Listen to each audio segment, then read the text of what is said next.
Beauty without brains is a burden. Good looks without rizz is useless. I want to delve into the topic of appearance today. Hi Leos, how are y'all? Hi Leo placements.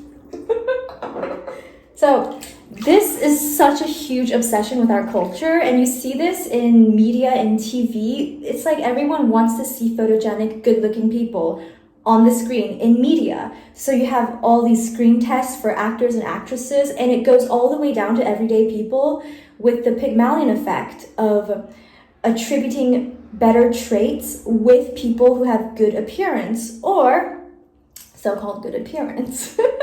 Or even in South Korea, where there are mandatory photos with your job applications, which that feeds into a whole system of discrimination based on looks that like inflates and pushes plastic surgery. So as a society, as a culture, people are quite obsessed with image, right? And I just had this realization that if you're not using your good looks, chances are they will be harnessed and used against you. What does this mean? Like, a lot of people, okay, you know how people have messed up relationships with money and with their appearance? It's not that looking good or having means is inherently a bad thing. It's that we have such negative emotional attachments related to our self-worth in these departments that there's so much healing that needs to take place and like on deconditioning, right? So let's get to it. There's this one iconic Elizabeth Taylor interview that I absolutely love. And in this interview, I think she's in her 50s or like older now, right? And she's got her bob of hair, like this cloud of gray hair. And she's put on some weight. And she goes on this show and speaks to this interviewer who asks her, well, do you ever find beauty to be a curse? Like, do you feel that perhaps you paid for it in some way with your health issues? Like, do you find beauty a curse? A lot of people believe in this, by the way. And Elizabeth Taylor, she gets this look on her face to the interviewer, and it's just like, no! I think beauty is a wonderful thing as long as you know that it's very superficial and fleeting. That's why she is my favorite celebrity of all time. And I am not someone who is anyone's fan living, but I do admire Elizabeth Taylor very much. Because that lady has brains. That lady is intelligent and beautiful. And so much of our, in so much of our lives, we're told that if you can only have a certain amount of good qualities, right? Which oftentimes is true, because if you have a few good qualities, sometimes people tend to just like rely on them. And that's where like looks can sort of mess you up. But I mean, as someone who only got rejected in high school for dances and like all of that, who never got flowers on Valentine's Day during those like carnation sales. And as someone who like really gets a lot of attention now, seeing both sides of that, I think it's called like ugly duckling syndrome for some people. I don't take it too seriously, but it's interesting for me to see from both sides of not being conventionally pretty and then like having a glow up, seeing how your reality and people in your reality sort of react differently. And the thing with good looks is that it is a form of energy direction. It's a form of energetic pull. That's why there's like this lingo online that a guy, if he has lots of charisma, he gets lots of girls. It's like someone who can pull, right? They have a gravitational force. They're magnetic. Now, when you're any good-looking person, like any charismatic person, they have this pull towards them because we as human beings are drawn to beauty. We are drawn to harmony. It's like this sort of expression of light and art in our natural environment, because we as human beings, we are part of nature, right? But the issue with having so much attention directed on an individual who is so-called beautiful or good looking or handsome is that if you don't know how to handle that energy in the form of attention, it can be quite troublesome. Because like imagine all of the women who have suffered from like their good looks being exploited, or like people wanting something from them because of that. In that sense, yeah, it can be a curse, but it can also be a great gift if you know how to use it wisely. It's kind of like when people talk about electricity, how electricity can heat your house or it can like deep fry you alive.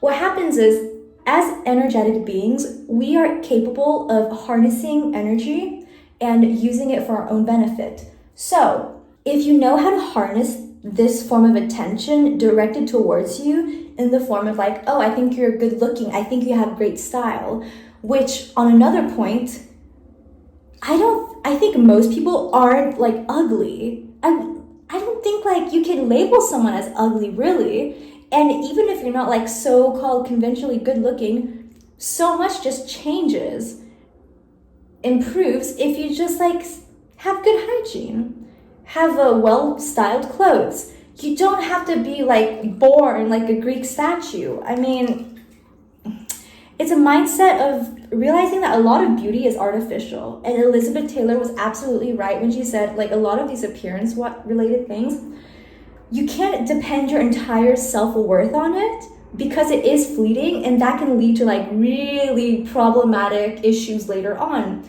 when you realize like it's no longer there, and then you feel invisible, and then like where does the existential crisis go, right? So in terms of transmuting this energy, think of it this way. People will pay attention to you and will be drawn to you if you're pretty and have good style and whatever. And I know this can be extremely like annoying, like people staring at you or following you around in public.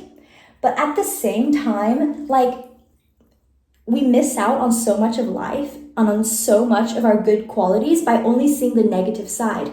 Because like with any personality trait, just think of it like any personality trait. There's a negative version and there's a positive version of that. So the positive version of that is being very charming, being able to like have advantages in life, whether people look at you more favorably or they're more lenient towards you or they offer you more things. And oftentimes, like to put it very bluntly, as a woman, if you're beautiful, a lot of men will want to sleep with you, like subconsciously or consciously or both, and that is a form of energy. You can consider that gross and disgusting and want to hide in your room all day, or you could decide to use all of that attention and energy pulled towards you in a favorable way. For example, you know that you can be treated well or have like some advantages, or not even like, I'm not even talking about things like asking men for money, like that's not my vibe. I'm talking about just like being able to monetize or harness attention in a way that works for you. Whether it is in your vocation, in promoting whatever you like and create as an artist or musician. And like with women as well, if you're beautiful, women love that. And the women who don't, they secretly want to be you. Like the women who hate you for being beautiful, they secretly want to be you. And the men who hate you for being beautiful, they secretly want to sleep with you. If you look at some of my YouTube hate comments from earlier videos from like dudes with a six-pack in the avatar, I literally comment under their hate comment, I forgive you, I just know you want to sleep with me. Yeah, that is a lot of attention and energy directed towards you as an individual. And you can try to ignore it, that's fine. You can be a victim to it, like the whole beauty is a curse vibe, or you can make it work for you. I watched this interview with the adult performer Mia Khalifa, and a long time ago, because I as a kid, to be fully honest, I used to love like turning under rocks with a lot of these like muddy, damp parts underneath to see what kind of bugs were there. And like I do the same with humanity nowadays. I like to see through BS and to see through like human psychology and how it unfolds in our day-to-day lives so that we can use these like invisible patterns for our advantage. And one thing she said was that when she first had to glow up, when Mia Khalifa first had to glow up from being like this flat-chested, nerdy Arab girl, she got surgery for her chest, she got surgery for her nose, she had to like glow up, and then her mind did not like catch up to that. So she just got whatever male attention she could, and she didn't like value or long-term see things clearly enough, and she's done some things that she regrets, like doesn't appreciate, or where she was exploited, like literally. And I think that's very true for appearance. That's a prime example of how your appearance, it works for you to make a career, to promote what you care about, to make others, like to pull others towards you, and to help spread a message or share your art or any other thing you're creating or a purpose you're supporting. That's super useful. Attention is a currency. Yeah, very powerful form of currency, especially nowadays with social media. But if you only like see the negative and like, oh my God, these people are jealous of me, they're hating on me, it doesn't work out for you in the end. And it's not just for women. Have you noticed with men, like a lot of men, young men especially, who perhaps when they were younger, the prom queen did not want to date them because they were nerdy or scrawny or had pimples. And then they get rich, they go to the gym, they get ripped, and mentally they haven't grown from the nerd with the glasses and the pimples. And it's so cringe because I don't know if you've ever seen like those videos of gym bros with the transformations, which are like, I absolutely respect. Like that is so impressive. But when you put like a video flexing your muscles saying, oh, I bet she regrets it now, huh? It's not giving the way you think. So your good looks, it's like I think Karl Lagerfeld said this in a really good way. A good appearance draws interest towards you. So it starts the conversation. But you need to have a personality and a soul to keep that there, because otherwise it is extremely transient. You're like a cardboard human. Yeah? Like one of the most important acts of being alive is learning from experience, from your life, from others, learning about your passions and hobbies, about creativity.